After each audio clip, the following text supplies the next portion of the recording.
kandi ntungore.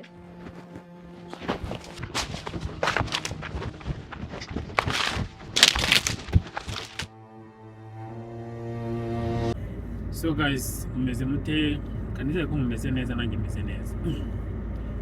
Hanyuma rero uyu munsi, ariko mbere yo kuvuga ngo ku by'uyu munsi, reka ngaruke inyuma gato cyane kuri episode twasohoye ejo.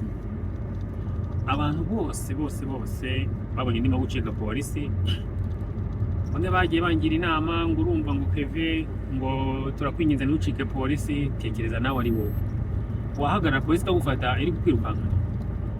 Ibintu ntabwo bishoboka guys, nawe ari we ntabwo wabikora, nimukancuke. Ariko mbere yuko mbabwira umupangu mfite, reka ngaruke ku gahinda Afande Julie yagize maze kumucika. Yarababaye cyane, nanjye birambabaza, ndaje mbereke akavideo yagize.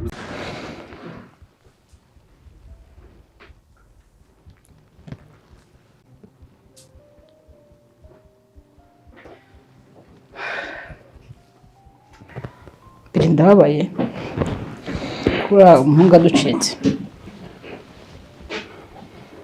Uziko nagize nkavuga ngo kuki ntamwigira, kuki ntaretse ngo basi Julie amfate agende, ariko wenda mucike mbere yuko amfunga. Ko nanone nawe ari wowe ntabwo wakwemera kwinjira gereza.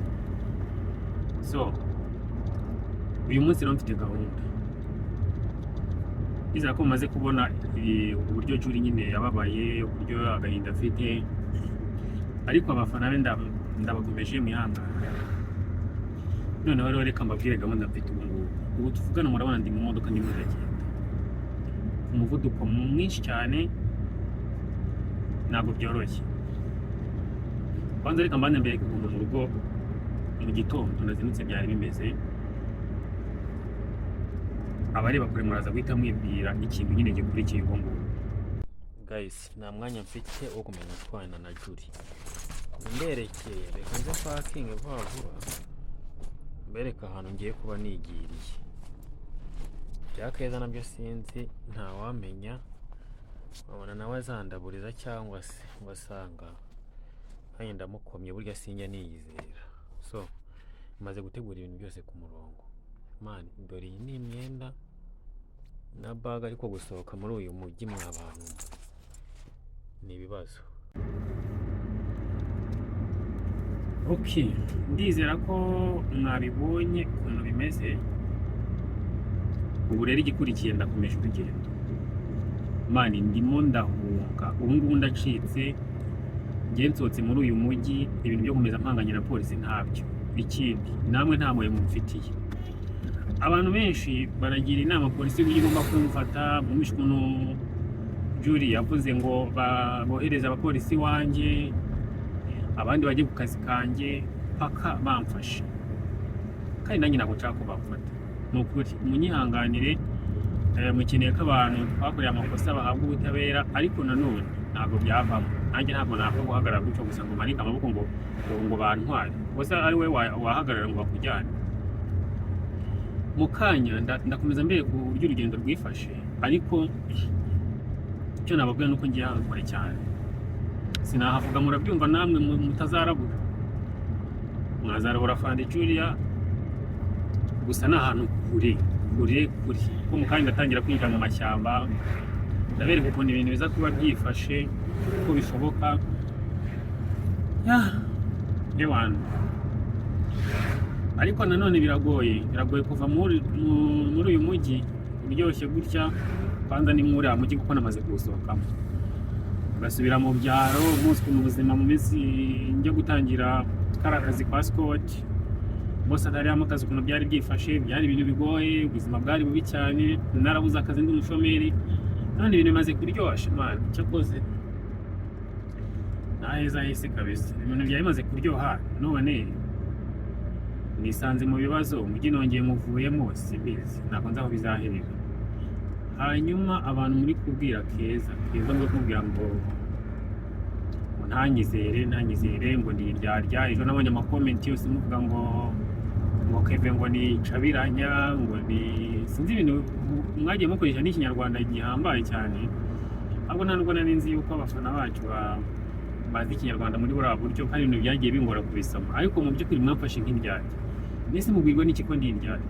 Ngiye Keza namubwije ukuri, nako ibyo mubwira ni ukuri, ntabwo nzamuvamo, ntabwo nzabwira Scott ngo ahantu Keza aherereye ntabwo umuntu yagucumbikira nongiza ngo umugambanire. Ariko hamwe n'ibyo n'ubu Keza mbona ko ntabwo turi kumwe, mbaye nigendeye sindi bubabwira ahantu nerekeye nyine nkuko ntapfa kwizera umuntu uwo ari we wese, ariko ndaza no kubereka ahandi hantu aho ibintu biza gusoreza, ndaza kuhabereka kabisa uko biri. Ni ahantu mu bwihisho nyine tuhameze nko mu, biragoye ko Julia yazambona rwose. Ikindi guys, ndabashimira urukundo mwagiye munyereka kuva kuri video ya mbere, ya kabiri, izo maze gushyiraho, ni ibintu bihambaye cyane. Ndabasaba ko mwakomeza gukurikirana Kevin One ku mbuga nkoresha zose, ntabwo ari nyinshi ko ari nk'izo ntari natangira gukoresha za Instagram, wenda numva nta gahunda mfite, ariko TikTok ni Kevin One, YouTube ni Kevin One, mukore sub, mukore follow, mukomeze munyereke urukundo. Comments menshi cyane ndabibona, byose ndabibona, ndabishima. Abambwira ko munkunda, nanjye ndabakunda cyane, ndabakunda. Abatankunda nabo ndabakunda, abantu bashyigikiye Julia ndabakunda, abantu muvuga ngo ndicabiranya ndabakunda, kubera ko mba nabeshye bari abapolisi ndi kwisobanura. Ni ukuri nawe ari wowe uramutse uri kwisobanura ujya ngo wirengere wabeshya. Hajya ubundi ibyo bintu ni icyaha, simbizi, reka ndeke tubarambira. Ndabizi abenshi mu mbatwana kumana, ariko nanone ntabwo byakunda, reka nkomeze urugendo. Ubundi mukomeze muryoherwe na My Father in Law, mukomeze muryoherwe na video zose tubagezaho hano kuri Kevin One ndetse no kuri Impanga TV. Kandi mugire weekend nziza. Kandi ubu umuntu areba, ejo bundi polisi nyirukankana naravunitse, ngo nimundebere namwe ukuntu akaguru kameze. Shamani, ni ibibazo, ariko reka nze nkwereke. Guys, ngeze ahantu ngiye, ewana ndahageze ngaha. Sinzi namureba aka gasozi hakurya hariya, mwari rashyamba muri kuhabona, murahabona hakurya kwiri shyamba iri ngiri, aho harimo urutare ngiye kuba netsembyemo sha, ubundi bintu nibicururuka muzandabure. Mwakoze kubana nanjye, ndabakunda cyane.